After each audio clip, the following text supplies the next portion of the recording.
All right, we come into the tones of Slow Hand, perhaps the greatest guitarist of all time, Eric Clapton. And you're back at the War Room with your co host, Roger Stone and Owen Schroyer.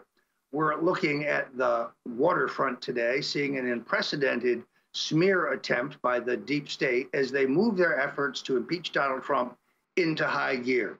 All that you are reading and seeing about the Michael Cohen plea deal, all that you are reading, seeing about the various federal investigations are designed to lay the groundwork for the removal of the president. What's extraordinary is the way they seek, even today, to minimize and trivialize anything that the Clinton or Obama administrations engaged in terms of criminality, whether it is the massive treasonous financial crime of Uranium One, whether it is the illegal use of FISA warrants and the capability of an authority of the state to spy on Donald Trump's campaign, a crime far worse than Watergate, whether it is the use of the FBI to infiltrate Donald Trump's campaign in order to plant faux evidence of Russian collusion, whether it is the atrocities in Benghazi, which we have been lied to. Any crime by the Clintons and the Obamas is trivialized by the mainstream media, while we focus at ridiculous non-crimes like alleged payments to Stormy Daniels. The New York Post now reports that President Donald Trump's inaugural committee is under federal investigation by the U.S. Attorney in the Southern District of New York. Let's bring up that headline if we may. There you have it. So to put this in some perspective, Donald Trump's own Justice Department is investigating Donald Trump's inauguration. Joining us now is a woman who served on the staff of the Trump inauguration and knows where the bodies are buried. Tana Gertz joins us from the state of Iowa and is welcome to be here once again on the War Room. Thank you for having me, Roger. I appreciate being here, and you are right. I worked on the Presidential Inaugural Committee, and I can tell you everything that you need to know. It's crazy. It's unbelievable what you said. The headlines today. We have a jam-packed show, so let's get right to it. We got about a little less than 7 minutes. Tell me what your experience was like. Now, I worked on Ronald Reagan's inaugural committee. I worked on Richard Nixon's inaugural committee. So I had some of that experience, but what was it like when Alex Jones and I went to Washington for the inauguration? We saw you, but what was it like? Well, it was interesting. So I went there for one reason and one reason only. It's not because I wanted to go to the swamp. I went there because I wanted to make sure that my friend, my mentor, our new president was going to move into the White House and have a great inauguration and do that all swimmingly without any hiccups and without any problem or without any sabotage from people within. So I actually went there to have eyes and ears on the ground so that I could report what was happening if in fact there was shenanigans. And of course, there were shenanigans. So my actual title was to take care of all the governors and lieutenant governors across this great country that we live in. So I was responsible for making sure that their every need and wish was granted. And that was okay. That was a task in itself, but that was okay. But what I noticed were the people within the Presidential Inaugural Committee, let's just call it PIC, there was a lot of people in there that as I was looking around and investigating, they were never Trumpers. I swear to God, if I could have given them a polygraph test, they would have failed if I asked, did you vote for this man that you're taking a paycheck from? And a lot of them were never Trumpers. So I kept my eye on them. I watched that, they had no work ethic, that they weren't doing their job. They were sabotaging perhaps their job that they were supposed to do. But I kept my my eyes on the ground. I didn't see any funniness with the money, even though I wasn't in charge with any of the finances.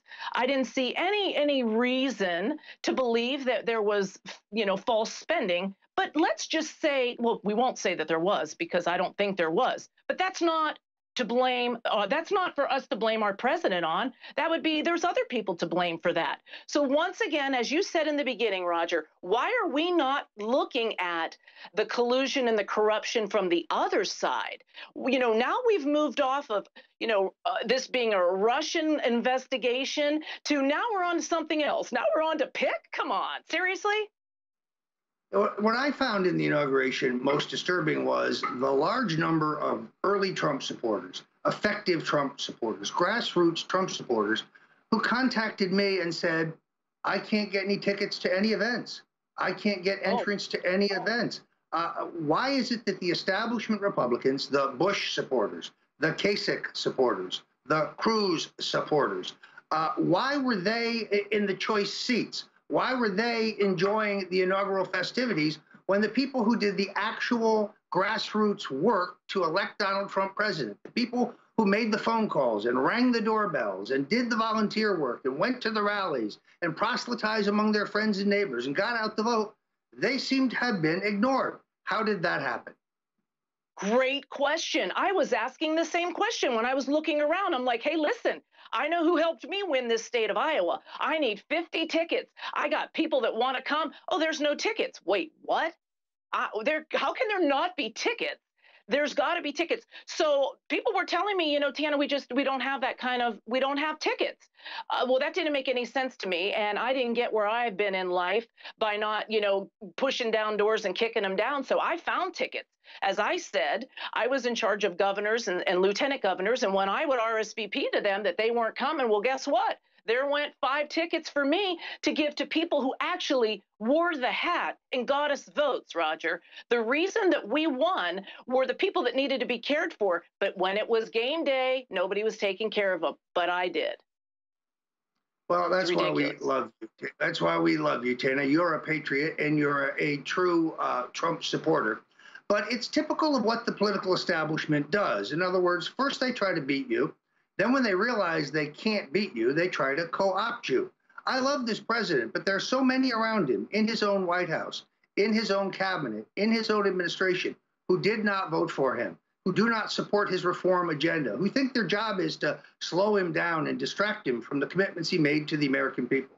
The inaugural is a social event, but you saw the way the establishment Republicans immediately moved in on it to take all of the best goodies for themselves and leave the grassroots Trump supporters, the little people, the people who don't have party titles and could care less about the Republican Party, but who are in it because they love their country and they saw a champion step forward, and they went to Washington to celebrate the election of Donald Trump.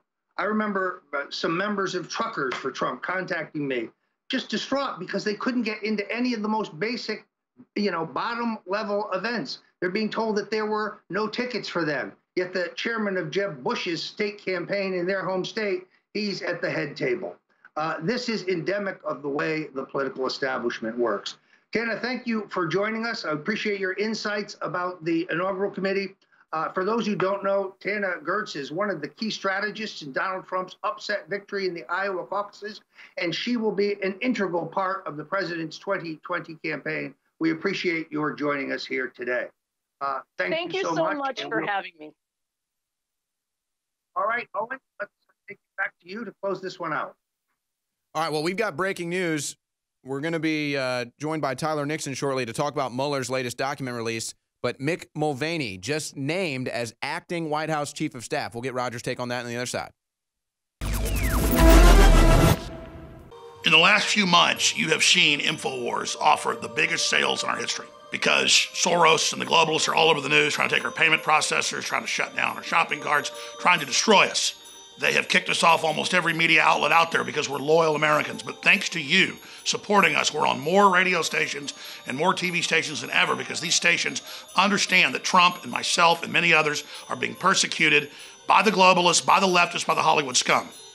But InfoWars is in your hands. So this Christmas, with only a few days till Christmas left, I wanted to just thank all the viewers and listeners for your support, for your prayers, and for being in this together. And just to remind you again, please share the articles. Please share the videos from newswars.com or prisonplanet.com because those get around the censors easier than infowars.com. But whatever you do, realize this country and this planet is in a fight for its life against the globalists. And it is financing that allows us to do what we do. And that's why it is a total win for everybody because you get great products at InfoWarsStore.com. And at the same time, you help fund this operation that is fearlessly fighting the globalists as hard as we can. Now, we've sold out of some of our best-selling items, but we've still got most of our best-selling items in. That's why I am extending the 12 days of Christmas for 4 more days, because we're guaranteed up to about the 19th to be able to ship to anybody in the continental United States before Christmas at InfoWarsStore.com. But get your orders in. Don't fight those crowds and support the InfoWar. All the sales the last 12 days, 50 to 75% off is back. Free shipping is still there, double Patriot points. And we have even bigger sales on 4 new items: Vitamin Mineral Fusion, Myco ZX, the t-shirts, all of it. Just go check out the sales. There's too many to break them all down. Get your orders in by the 19th, so you're guaranteed to get it on or before Christmas. And thank you again all for your support. We're extending this sale until the 19th. And again, whatever you do, just spread the word about Infowars.com, and we're going to beat the globalists together. Thank you.